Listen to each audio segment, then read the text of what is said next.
Hello बच्चों, आज हम वापस से कर रहे हैं कैलेंडर रीजनिंग मैथ। हमारा टॉपिक चल रहा है कैलेंडर। कैलेंडर में मैं देखिए आपको बेसिक चीज़ें बताई थी कि कैलेंडर में करना क्या है। देखिए मैंने पिछली बार कैलेंडर भी आपको दिखाया पिछले लेक्चर में कि कैलेंडर होता क्या है। इसकी स्मॉलेस्ट यूनिट डे होती है और जनवरी से लेकर दिसंबर तक के मंथ होते हैं। हमने देखा कि 12 मंथ होते हैं। एक साल में कितने दिन होते हैं। जनरल ईयर की हम बात करते हैं तो 365 डेज होते हैं। अगर हम लीप ईयर की बात करते हैं तो 366 डेज होते हैं। फिर मैंने एक आपको नया कंसेप्ट बताया था ऑड डे, कि ऑड डे से ही सारी कैलकुलेशन होती है। और मैंने आपको पिछली बार ये सब लिख के दिया था कि जनवरी में 3 ऑड डे होते हैं, फरवरी में अगर जनरल ईयर है तो 0 ऑड डे होते हैं, अगर लीप ईयर है तो 1 ऑड डे होगा। मार्च में ये मैंने आपको बताया पिछले लेक्चर में कि अगर हम 7 से डिवाइड करें, अगर हम 7 यानी वीक डे से अगर हम डिवाइड करते हैं, पूरी साल को भी हम वीक में कन्वर्ट कर सकते हैं, मंथ को भी हम वीक में कन्वर्ट कर सकते हैं। इसलिए हमारी जो कैलकुलेशन होती है वो किससे होती है, वीक से करते हैं। वीक में 7 डे है और 7 डे से अगर हम डिवाइड करते जाएं तो सारी कैलकुलेशन हमारी आसान हो जाती है। तो हमने क्या किया, हमने मंथ की निकाल ली अलग से, हमने ईयर की निकाल ली। मैंने आपको बताया था कि 365 अगर डेज होते हैं, 365 अगर डेज होते हैं ईयर में और हम 7 से डिवाइड करते हैं तो 52 तो वीक आते हैं और हमारा 1 ऑड डे बचता है, 1 रिमाइंडर। ऑड डे का मतलब होता है जो रिमाइंडर बचता है। ऑड डे का मतलब जो होता है रिमाइंडर, यानी जो शेष बचता है, जो बचता है नंबर, उसको हम बोलते हैं ऑड डे। जो रिमाइंडर बचता है डिवीजन करने के बाद और जो शेष बचता है उसको हम बोलते हैं ऑड डे। अगर हमने 366 को डिवाइड किया था तो हमने बोला था 7 से डिवाइड करा तो वीक तो उतने ही आ रहे थे, लेकिन हमारे कितने बच रहे थे, 2 ऑड डे बच रहे थे। क्लियर है, समझ में आया, 2 ऑड डे बच रहे थे। क्लियर है। तो ये तो हमारा ईयर का बात हो गया कि ये ईयर है और ईयर में 1 ऑड डे होता है और इसमें लीप ईयर में 2 ऑड डे होते हैं। इसकी कैलकुलेशन भी हम करेंगे कि कैसे क्वेश्चंस आते हैं, ईयर से ईयर में जाना, जनरल से लीप में जाना, लीप से जनरल में जाना, ये जो सारे क्वेश्चंस हैं यही आते हैं। और बिल्कुल मैं आपको ऐसा करवा दूंगी कि आपको कोई भी क्वेश्चन आ जाए बस आप तुरंत आंसर निकाल पाएंगे उसका, बहुत आसान तरीके से बताऊंगी आपको।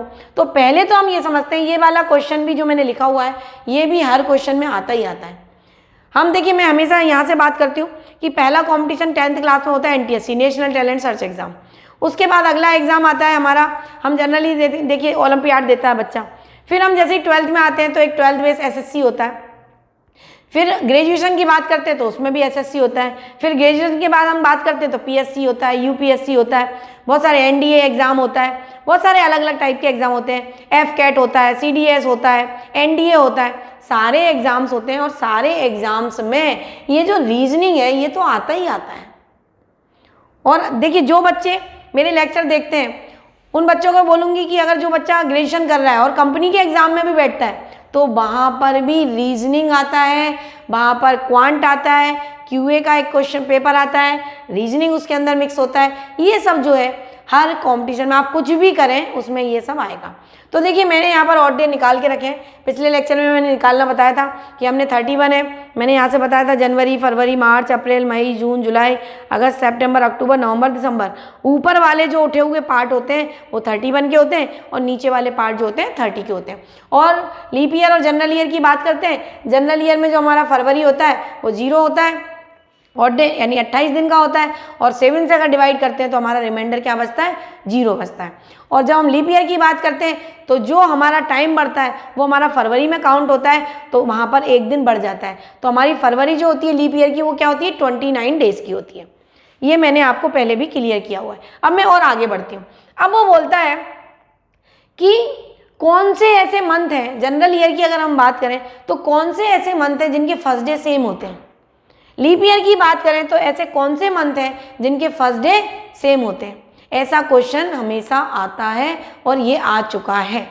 क्लियर है। मैं वही क्वेश्चन यहाँ पे वही थ्योरी बताती हूँ, वही चीज़ें बताती हूँ जो क्वेश्चंस पूछे जा चुके हैं।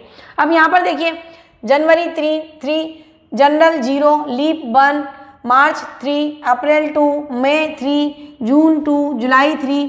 अब ये जो हमने क्या निकाल लिया, इसके ऑड डे। क्लियर है। अब ये जो है सेम डे की हम बात करते हैं, same calendar, same month, same year का कैलेंडर। देखिए कितने साल बाद सेम ईयर का कैलेंडर रिपीट होगा। आज 2021 चल रही है, 2021 के जैसा कैलेंडर कब आएगा? सेम का सेम। 2021 हमारी कैसी है?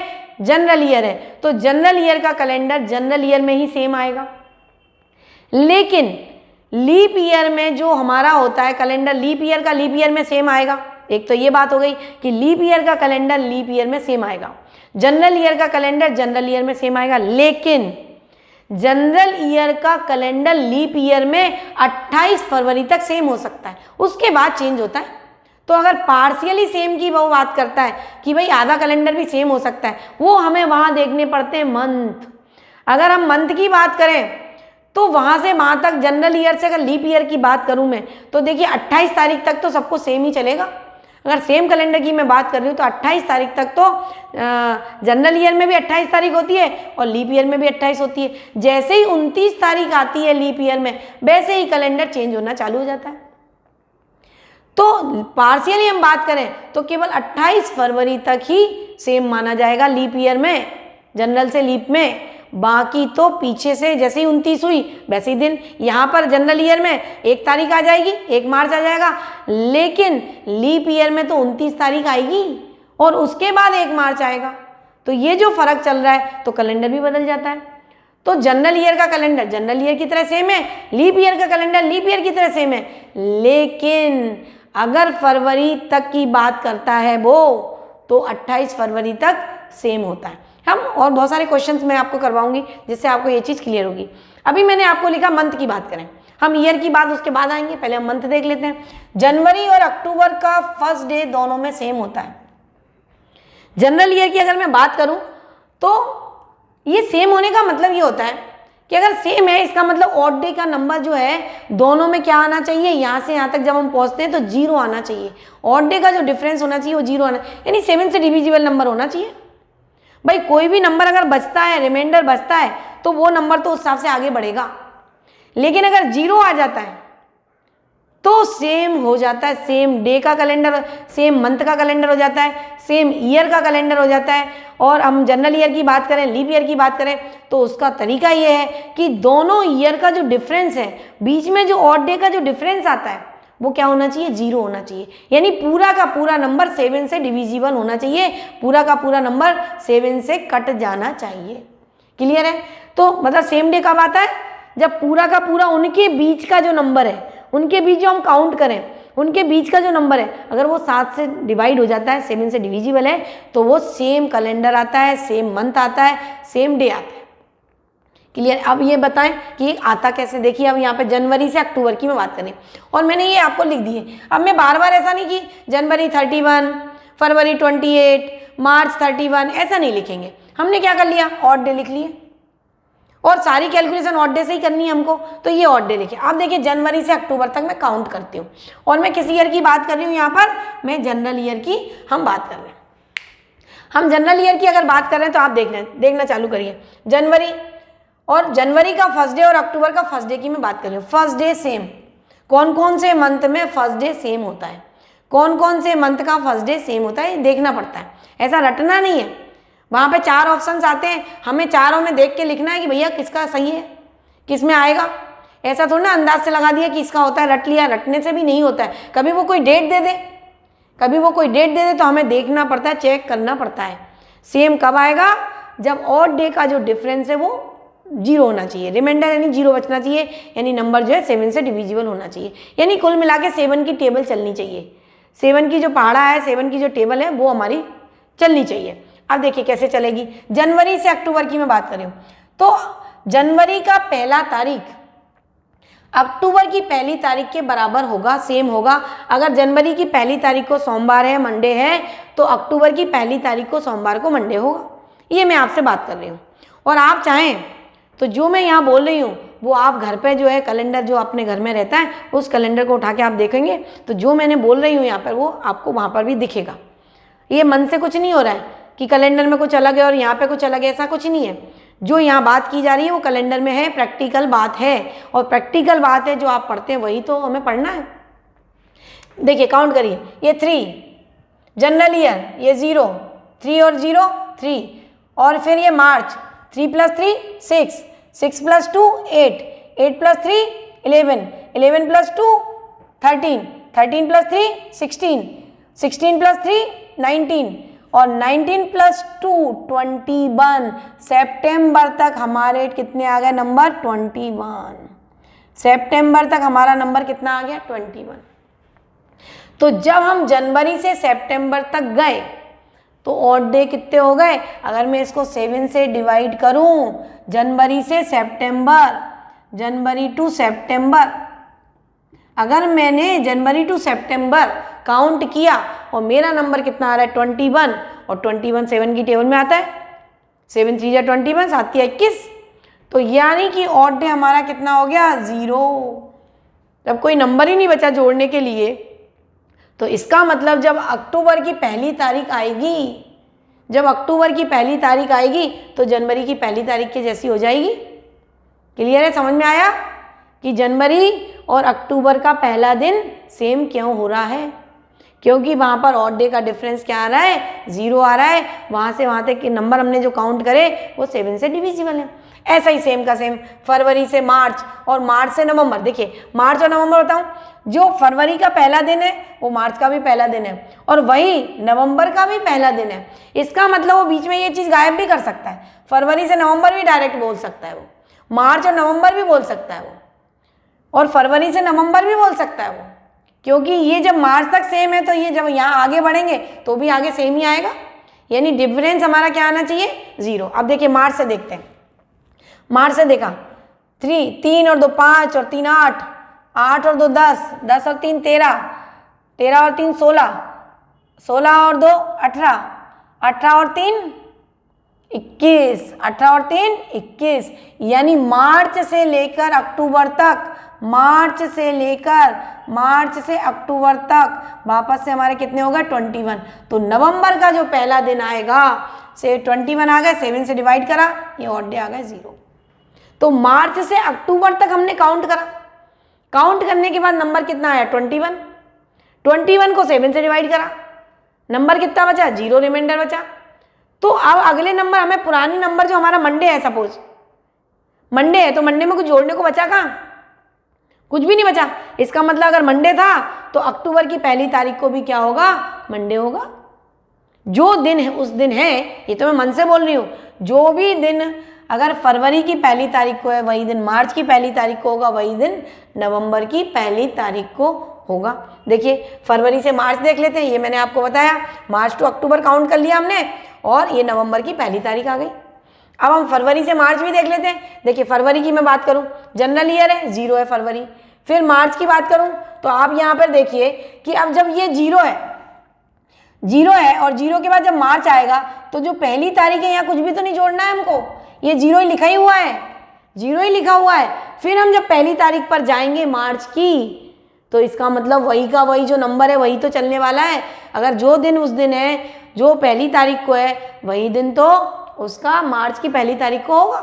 यहाँ पर आप देखिए, यहाँ पर 0 लिखा हुआ है और 0 ही तो डिफरेंस चाहिए हमको, यानी फरवरी और मार्च की पहली तारीख। आप तो एक काम करो, कैलेंडर उठा के देख लो, बिल्कुल एकदम दिमाग में सारी पिक्चर क्लियर हो जाएगी। क्लियर है? तो ये हो गया। अब हम इसको भी ऐसे काउंट कर सकते हैं, अप्रैल टू जुलाई, सितंबर टू दिसंबर। यानी अप्रैल से हमें कहाँ तक जाना है? अप्रैल से हमें कहाँ तक जाना है? जून तक। तो जुलाई का पहला दिन, अप्रैल का पहला दिन जुलाई के पहले दिन के बराबर होगा अप्रैल का पहला दिन। देखिए अब अप्रैल देख लेते हैं। अप्रैल से जुलाई चाहिए, अप्रैल 2, 3 और 2 5, 5 और 2 7, 7 हो गया। यहाँ से देखिए 2 + 3 5, 5 + 2 7। यहाँ अप्रैल और जून तक कितना नंबर आ गया? 7 आ गया। जब ये 7 आ गया, 7 डिवाइड बाय 7 0 आ गया। तो इसका मतलब है जुलाई का पहला दिन कैसा होगा? जुलाई का पहला दिन अप्रैल के पहले दिन के जैसा ही होगा, यानी जुलाई और अप्रैल का फर्स्ट डे सेम होगा। क्लियर है? समझ में आया? क्लियर है? तो ये अब आ गया हमारा लीप ईयर में। ये जनरल ईयर की बात कर ली, ये याद करना है, याद नहीं करना है हमें। क्या है, ये हर चीज़ रट नहीं सकते, रट के तो आप कहीं कुछ नहीं कर सकते।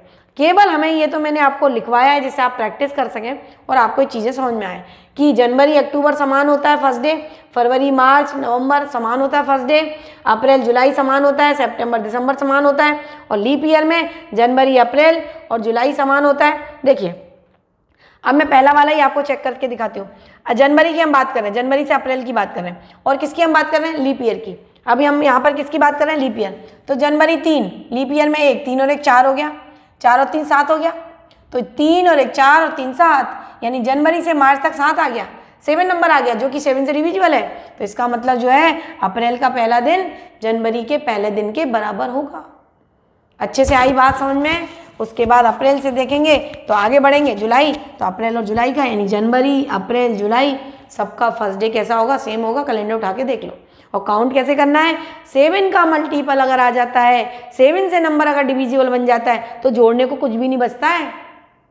जब जोड़ने को कुछ नहीं बचता है तो वो सेम हो जाता है।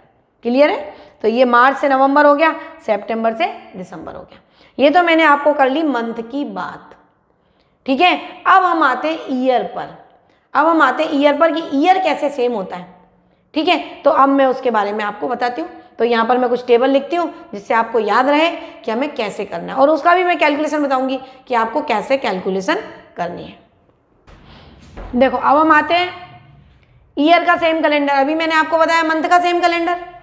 अब हम आते हैं ईयर का सेम कैलेंडर कब होगा। अब उसने बोला 2015 के जैसा सेम कैलेंडर कौन सी ईयर में आएगा, 2001 के जैसा सेम कैलेंडर कौन सी ईयर में आएगा, 2008 के जैसा सेम कैलेंडर कब आएगा, 2009 के जैसा सेम कैलेंडर कब आएगा, 1982 जैसा सेम कैलेंडर कब आया। 5 फरवरी 2006 को अगर मंडे है तो 5 फरवरी मंडे कौन से सन में कौन सी ईयर में आएगा। यानी सेम कैलेंडर की ही बात कर रहा है वो, कि 5 फरवरी की उसने बात करी, तो 5 फरवरी 2006 को मंडे था, तो आगे आने वाले कौन से साल में 5 फरवरी को ही मंडे होगा। फिर 5 मार्च 2006 को अगर मंडे है तो आगे आने वाले कौन से साल में 5 मार्च को मंडे होगा। ये मैंने सब डिफरेंट क्वेश्चंस लिखे। अब इसको करने का तरीका मैंने अभी आपको बताया, ऑड डे होना चाहिए। ऑड डे कैसे होना चाहिए, 0 होना चाहिए, 7 का मल्टीपल होना चाहिए। ऑड डे का जो डिफरेंस है वो कैसा होना चाहिए, 0 होना चाहिए, यानी 7 का मल्टीपल उनके बीच में आना चाहिए। अब यहाँ पे हम बात करते हैं, ये एक आसान सा मैंने आपको तरीका बताया कि या तो हम याद कर लें। याद करने का ये मतलब है कि अगर ये 0, अगर ये रिमाइंडर 0 है, मतलब अगर हमने देखा कि 4 से डिवाइड करा, पहले तो हम ये समझ लें कि ईयर हमारा कौन सा, जनरल ईयर है या लीप ईयर है। तो अभी मैंने आपको बताया कि लीप ईयर का सेम कैलेंडर लीप ईयर में आएगा, जनरल ईयर का सेम कैलेंडर जनरल ईयर में आएगा। लेकिन अगर डेट की बात कर लें तो 28 फरवरी तक का सेम कैलेंडर रिपीट होता है जनरल से लीप में। तो कभी अगर डेट से क्वेश्चन आता है तो डायरेक्ट ऐसा नहीं कि लीप ईयर है तो 28 जोड़ दो, जनरल ईयर है तो 6 11 ये अपन जोड़ दो, ऐसा डायरेक्ट नहीं करना है। हमें समझना है कि अगर वो डायरेक्ट, देखो ऐसा डायरेक्ट दे रहा है तो हमें डायरेक्ट जोड़ना है। लेकिन अगर वो डेट के साथ देता है, जैसे यहाँ पे लिखी 5 फरवरी, यहाँ पे लिखी 5 मार्च, तो क्वेश्चन बदल जाता है। क्लियर है, समझ में आया। अब हम करते हैं कि अगर हम क्वेश्चन को 4 से डिवाइड करें, जैसे मेरे पास है 2015 और 2015 को मैंने 4 से डिवाइड करा। क्यों कर रहे हैं हम 4 से डिवाइड, हम ये पता कर रहे हैं कि ये लीप ईयर है या जनरल ईयर है। हम ये पता कर रहे हैं कि लीप ईयर है या जनरल ईयर, और हम देख रहे हैं कि रिमाइंडर, हम ये देख रहे हैं रिमाइंडर, क्योंकि जो इनका डिफरेंस है वो इनके रिमाइंडर पर ही डिपेंड करता है। कि भाई अगर 2015 में डायरेक्ट भी आपको निकाल के दिखाऊंगी कैसे निकालते हैं, 4 से अगर मैं डिवाइड करा तो आपको मालूम है कि यहाँ पर रिमाइंडर कितना बचा, 4 3 जा 12, यानी 3 बच गया। यहाँ पर क्या बच गया मेरे पास, 3 बच गया। 4 3 जा 12, 12 के बाद क्या आया 13 14 15, मेरे पास ऑड नंबर क्या आ गया, मेरे पास जो रिमाइंडर आया वो रिमाइंडर कितना हो गया मेरा, 3 हो गया। और जब अगर 3 होता है तो मुझे 11 प्लस करना है। जब 3 आता है अगर रिमाइंडर तो मुझे 11 प्लस करना है। अगर रिमाइंडर 2 आता है यहाँ पर तो मुझे 11 प्लस करना है। अगर रिमाइंडर 1 आता है तो मुझे 6 प्लस करना है। और अगर रिमाइंडर 0 आता है, अगर हमारा डिवाइड करने पर 0 आता है तो मुझे 28 प्लस करना है, क्योंकि ये लीप ईयर हो जाता है। लेकिन जनरल ईयर में तो रिमाइंडर अलग अलग हो सकते हैं। जनरल ईयर में भाई लीप ईयर है तो रिमाइंडर 0 ही आएगा, तो हमें 28 प्लस करना है। लेकिन अगर जनरल ईयर की हम बात करें तो रिमाइंडर 1 भी हो सकता है, रिमाइंडर 2 भी हो सकता है, रिमाइंडर 3 भी हो सकता है। तो अगर 1 रिमाइंडर आता है तो हमें प्लस 6 करना है, 2 रिमाइंडर आता है तो प्लस 11 करना है, 3 रिमाइंडर आता है तो 11 करना है। अब यहाँ पर देखिए, अब यहाँ पर ये देखिए 2001 है और 2001 को अगर हम 4 से डिवाइड करूँ तो एक ही रिमाइंडर बचेगा, तो यहाँ पर एक रिमाइंडर बचेगा, तो मुझे +6 करना है। अब ये दोनों क्वेश्चन को मैं आपके सामने क्लियर करती हूँ कि अगर मुझे 3 रिमाइंडर आया, मुझे क्या करना है 2015 में क्या प्लस करना है, मुझे 2015 में 11 प्लस करना है। तो ये हो गया 6, ये हो गया 2, यानी 2026 का सेम कैलेंडर 2015 के जैसा होगा। 2015 के जैसा सेम कैलेंडर कब आएगा? 2026 में आएगा। ये बात आप अच्छे से समझ लीजिए। हमें क्या करना है, ईयर को 4 से डिवाइड करना है। ईयर को 4 से डिवाइड करने का मतलब है कि लास्ट की 2 डिजिट अगर 4 से डिवाइड हम कर दें तो हमारा पता चल जाता है कि क्या रिमाइंडर बचने वाला है। तो मैंने यहाँ पर डिवाइड करा, 4 3 जा 12, तो मेरे पास क्या बच गए? 3 बच गए, और 3 अगर बचता है तो मुझे 11 प्लस करना है। अब देखिए ये इसका मतलब क्या है। दूसरा एक और क्वेश्चन पहले मैं बताती हूँ, इजी वाला बताती हूँ कि 2000 बने, उसको मैंने 4 से डिवाइड करा, तो मेरे पास आर कितना बच गया? 1 बच गया। रिमाइंडर कितना बच गया? 1। तब मुझे उस केस में 2006 में मुझे क्या प्लस करना है? 2001 में मुझे क्या प्लस करना है? 6। तो 2007 के जैसा सेम कैलेंडर जो है यहाँ पर आएगा 2007। अब हम निकालते हैं कि एक्चुअली प्रैक्टिकली देखें कि कैसे आया ये। 2001 है भाई, 2001 के बाद क्या आएगा? 2001 के जैसा मुझे सेम कैलेंडर चाहिए, तो 2001 लिखा मैंने। अब 2001 कैसा ईयर है? आपको मालूम है कि रिमाइंडर निकला है, इसका मतलब कैसा ईयर है? General year. और जनरल ईयर मैंने आपको बताया था कि जो ऑड डे होते हैं वो जनरल ईयर में क्या होते हैं? 1 होता है। अगर लीप ईयर होता है तो 2 ऑड डे होते हैं, जनरल ईयर होता है तो 1 ऑड डे होता है, तो यानी क्या आएगा? 1 आएगा। फिर 2002 की हम बात करें, 2002 तो यहाँ पर भी क्या आएगा? 1 आएगा। 2003 की हम बात करें तो भी यहाँ पर क्या आएगा? 1 आएगा। 2004 की बात करें, देखिए अब 2004 कैसा ईयर है? लीप ईयर है, तो ऑड डे कितने होते हैं 2004 में? 2 ऑड डे होंगे। अब हमें ये ध्यान रख के करना है कि ये जनरल, ये जनरल, ये जनरल, चौथी साल में कैसा आएगा? लीप ईयर आएगा, तो ये 4 हो गया। अब यहाँ पर आएगा 2005। 2005 वापस से कैसा ईयर है? General year. अब आप यहाँ पर देखिए कि ये 3 और 2 5 और 1 ये 6। अब ये 2000 जो 2000 ये 6 आया। अब ये 2006 फिर से ये कैसा ईयर है? General year. अब उसके बाद हमारा आएगा 2007, जो कि मुझे बताना है कि इसका सेम कैलेंडर किसके जैसा है। तो यहाँ पर आप देखिए 2001 का चाहिए था मुझे सेम, तो 2001 से मैंने चालू करा 1 2 3 4 5 और ये 6 और ये 7, यानी 2001 से लेके 2006 तक मेरे जो नंबर आए काउंट होके ऑड डे वो आए 7, और 7 डिवाइड बाय 7 यानी ऑड डे हो गया 0। तो यहाँ तक जो है, यहाँ तक अगर मैंने कैलकुलेशन की तो मेरे जो ऑड डे का नंबर जो डिफरेंस आया वो कितना आ गया? 0। इसका मतलब है कि 2001 के जैसा सेम कैलेंडर, क्योंकि कुछ भी नहीं जुड़ रहा है, कुछ बचा ही नहीं, 0 आ रहा है, तो 2001 के जैसा सेम कैलेंडर कहाँ पर आएगा? 2007 में आएगा। तो हमने डायरेक्ट भी अगर जोड़ दिया था कि यहाँ पर अगर रिमाइंडर 1 बचता है तो हमें +6 करना है, तो डायरेक्ट हमने +6 कर दिया। लेकिन हर क्वेश्चन में ऐसा नहीं है कि डायरेक्ट +6 कर दिया। अब मैंने आपको बताया 2015 के जैसा सेम कैलेंडर 2026 में आएगा। अब हम देखते हैं कि कैसे 2026 में आएगा। ये बात आपको समझ में आई? ऑड डे से निकालते हैं। अब यहाँ पर देखिए 2015 से मैं बात करती हूँ ऐसे, तो यहाँ पर देखिए 2015, 16, 17, 18, 19, 20, 21, 22, 23, 24, 25, यहाँ तक देखिए। अब यहाँ पर क्या है? 1 odd day general year, leap year 2016 leap year 2 odd day, general year 1, general year 1, general year 1, leap year 2, general year 1, general year 1, general year 1, leap year 2, फिर ये 1। अब इन सबको काउंट करो। आप देखिए काउंट करना चालू करें, इसके बीच में नहीं आएगा वो, उसके बीच में 0 नहीं आएगा। 1 2 और 1 3 और 1 4 और 1 5 और 1 6, 6 के बाद वापस से 8 हो गया, 6 के बाद वापस से 8 हो गया, 7 कहीं नहीं आया, 8, फिर 9, फिर 10, फिर 11, 12, 13 और ये 14, यानी ये अगर मैंने टोटल यहाँ तक 2025 तक करा प्लस, तो मेरा कितना आया? 14 नंबर आया, जो कि किससे डिविजिबल है? 14 is divisible by 7, remainder is 0।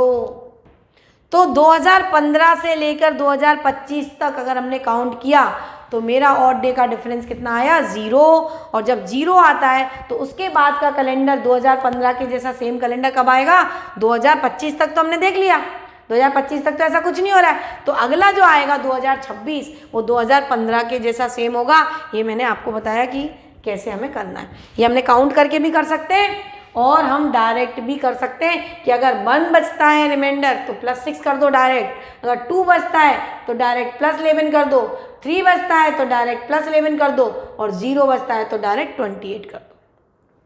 Clear है? ये डायरेक्ट हम प्लस कर सकते हैं। डायरेक्ट ऐसा नहीं कि हर बार 6 ही प्लस करना है, नहीं। अगर ये 2000 अगर 2 रिमाइंडर बचता है तो 11 प्लस करने के बाद ही सेम कैलेंडर आएगा। 11 साल हमें उसके काउंट करने पड़ते हैं, 11 साल ऐसे काउंट करने पड़ते हैं। जैसे मैंने यहाँ पे करा 1 2 3 4 5 6 7 8 9 10 11, 11 साल के बाद जो 2026 है उसमें देखिए 14 आ गया, यहाँ पर 7 से डिवाइड करा 0 आया, तो 2026 का कैलेंडर सेम कैलेंडर होगा। क्लियर है? तो ये हमें निकालने का तरीका है। अब मैं आपको डायरेक्ट बताती हूँ। अब 2008 की हम बात करें और 2008 को अगर मैं 4 से डिवाइड करूँ 0 आ रहा है, तो ऑब्वियस सी बात है कि जब 0 आता है तो 28 साल बाद ही वो लीप ईयर का सेम कैलेंडर रिपीट होगा। सेम कैलेंडर रिपीट करने के लिए उसको 28 साल लगेंगे। तो यहाँ पर अगर हम 2028 है 2008 में प्लस 28 प्लस करेंगे तो आएगा 2036। 2036 के जैसा सेम कैलेंडर 2008 का सेम कैलेंडर 2036 में आएगा। क्लियर है? समझ में आया? अब ये 2009 की मैं बात करूं, 2000 हमने 9 की बात करी, फिर से हमने 4 से डिवाइड करा। 2009 की बात कर रहे हैं, 4 से डिवाइड कर, 4 2 जा 8, 1 बचा, 1 रिमाइंडर बचेगा। तो 2009 में हमको क्या प्लस करना है, 6। जब 1 रिमाइंडर बचता है तो हमें +6 करना है, तो ये आ गया 2015, यानी 2015 2009 के जैसा सेम कैलेंडर आएगा। क्लियर है? समझ में आया कि अगर हमारा रिमाइंडर 1 बचता है तो +6 करना है। अब 90 82 को डिवाइड करो, 4 से डिवाइड करा, 82 को डिवाइड करा तो यहाँ पर देखिए रिमाइंडर क्या बच जाएगा, मेरा 2 बच जाएगा। जब रिमाइंडर 2 बचेगा तो हमें प्लस क्या करना है, +11 करना है। तो 1982 +11 करेंगे तो ये आएगा मेरा 1993 का कैलेंडर सेम कैलेंडर होगा। किसके जैसा? 1982 का सेम कैलेंडर होगा 1993। अब आते हैं हम इस पर 5 फरवरी 2006। देखिए जनरल ईयर है, 5 फरवरी 2006 की अगर वो बात कर रहा है तो कैसा ईयर है? जनरल ईयर है। जब जनरल ईयर है तो हमें आपको मालूम है कि जब जनरल ईयर होता है तो हमें कैसे कोई भी नंबर को हमें 4 से डिवाइड करना है, तो रिमाइंडर क्या बचेगा, 2 बचेगा। जब रिमाइंडर 2 बचेगा तो इसका मतलब क्या है कि हमें 11 प्लस करना है। 11 प्लस करने के बाद जो हमारा नंबर आएगा वो सेम कैलेंडर रिपीट करेगा। जनरल ईयर है, लेकिन यहाँ अब हमें चेक करना है क्योंकि यहाँ फरवरी डेट भी लिखी है तो बीच में भी पॉसिबल हो सकता है। देखिए उसको हम कैसे करें, देखिए सबसे पहले मेरा नंबर क्या है, 2006। मुझे 2006 की बात करनी है। 2006 के जैसा सेम कैलेंडर कब आएगा, और वो भी 5 फरवरी को। डेट की बात हम बाद में कर लेंगे, पहले हम 2006 के जैसा कैलेंडर देखें। तो एक तो मैंने आपको बताया कि अगर हमने इसको 4 से डिवाइड करा तो हमारा रिमाइंडर कितना बचा, 2 बचा। इसका मतलब जब 2 बचता है तो +11 करना चाहिए मुझे। क्या करना है मुझे, +11, यानी 2017 के जैसा सेम कैलेंडर 2006 में आएगा। ये बात आपको समझ में आई। लेकिन यहाँ पर वो जब 5 फरवरी की बात कर रहा है तो मैंने आपको एक और चीज़ रिपीट की है कि 28 फरवरी तक लीप ईयर का भी कैलेंडर सेम होता है। 28 फरवरी तक लीप ईयर का कैलेंडर भी सेम होता है। तो यहाँ हमें देखना पड़ेगा क्योंकि वो 5 फरवरी की बात कर रहा है। तो यहाँ पर देखिए मैं देखना चालू करती हूँ। 2006 की बात करी, 7 8 9 10 11, यहाँ पर देखिए ये 1 यहाँ पर ये 2। General year 1 odd day, general year 1 odd day, leap year 2 odd day, general year 1 odd day, general year 1 odd day, general year 1 odd day. यहाँ पे काउंट करो, 1 2 और 1 3, 1 2 2 और 2 4, 4 और 3 7। तो 2011 तक ये 7 आ गया। इसका मतलब हुआ कि 2012 5 फरवरी 2012 को भी मंडे ही होगा। तो ऐसा नहीं है कि डायरेक्ट बिना डेट देखे हम आंसर लगा दें। तो ये 5 फरवरी, देखिए वैसे मेरा आंसर क्या आता, अगर कोई और डेट होती, डेट नहीं देता, अगर वो डेट नहीं देता 2006, अगर वो डेट नहीं देता यहाँ पर, तो 2006 का सेम कैलेंडर 2017 में ही आएगा। जनरल ईयर से जनरल ईयर का ही कैलेंडर सेम होता है।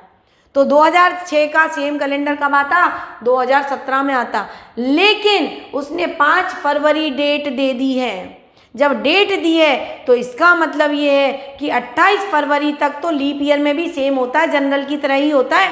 तो यहाँ पर हमने देखा कि 2012 में भी मंडे आएगा 5 फरवरी को। तो ये जो है आंसर, अगर उसने 2017 और 2012 दोनों लिख रखे हैं तो 2012 भी सही है आंसर, और 2017 तो है ही सही, 2017 में तो आएगा ही सही। लेकिन लीप ईयर की वो बात कर रहा है, तो यहाँ पर 2012 में भी 5 फरवरी को हमारा सेम आएगा। तो बहुत बार आंसर अगर मैच ना करे तो आपको ये भी देखना है कि 2012 आपने बोला कि भाई 2006 तो जनरल है, 2012 तो लीप ईयर है, ये सेम कैसे होगा? होगा क्योंकि 28 फरवरी तक तो जनरल ईयर से लीप ईयर भी सेम होता है। तो यहाँ आंसर हमारा आएगा 5 फरवरी 2012 को क्या होगा, मंडे होगा।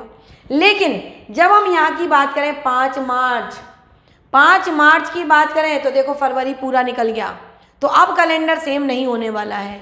तो इसका मतलब है कि जब हम मार्च की बात करें 5 मार्च, तो 2017 को ही हमारा 5 मार्च 2017 को ही मंडे आएगा। लेकिन जब हम इसकी बात करें तो ये 2012 को भी मंडे आएगा। क्लियर है, समझ में आए? जब हम मार्च की बात कर रहे हैं तो 2017 को ही आएगा क्योंकि जनरल ईयर से जनरल ईयर की बात कर रहे हैं। और यहाँ फरवरी की बात कर ली तो 28 फरवरी तक भी सेम कैलेंडर होता है। तो इसलिए आंसर ये भी सही है, 5 फरवरी 2012, बशर्ते ये लीप ईयर है फिर भी कैलेंडर सेम होगा क्योंकि 5 फरवरी स्पेशल बात कर ली उसने।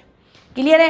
तो अभी हमने बात की, पहले मैंने बात की सेम मंथ की, सेम मंथ का फर्स्ट डे मैंने बताया। अब मैंने बताया सेम कैलेंडर कौन सी ईयर का सेम होगा। अब हम नई बात करते हैं। बताया मैंने आपको बताया कि सेम मंथ का कैलेंडर, फिर मैंने आपको बताया सेम ईयर कब होता है, फिर मैंने आपको बताया कि सेम का सेम होगा कब, 1 है तो 6, 2 है तो 11, 3 है तो 11, 0 है तो 28 प्लस करना है। लेकिन अगर डेट दी है तो बीच में ये अलग चीज़ हो जाती है। अगर डेट दी है तो 28 फरवरी तक सेम रहता है। तो आज हमने सेम कैलेंडर की बात की। अब हमारे टाइप के क्वेश्चंस आते हैं कि 26 जनवरी 1950 को कौन सा दिन था, 15 अगस्त 1947 को कौन सा दिन था, 1972 को आप पैदा हुए तो कौन सा दिन था, अगर आप 2003 में पैदा हुए तो कौन सा दिन था, हमारी मम्मी का बर्थडे जब था तो कौन सा दिन था, हमारे भाई का बर्थडे था तो उस दिन कौन सा दिन था, मंडे था, ट्यूसडे था, वेडनेसडे था, ये हमें पता करना है। तो ये अपने आप में एक टॉपिक है। फिर हम सेंचुरी की बात करेंगे कि सेंचुरी में लास्ट डे क्या होता है, फर्स्ट डे क्या होता है, सेंचुरी को कैसे निकालते हैं। तो ये अपने आप में एक अलग से टॉपिक बनता है जिसकी मैं बात करूँगी नेक्स्ट लेक्चर में। तो आप मेरे साथ बने रहिए, वहाँ पर हम सेंचुरी पढ़ेंगे और ईयर में कौन सा डे आएगा ये पढ़ेंगे। थैंक यू बच्चों।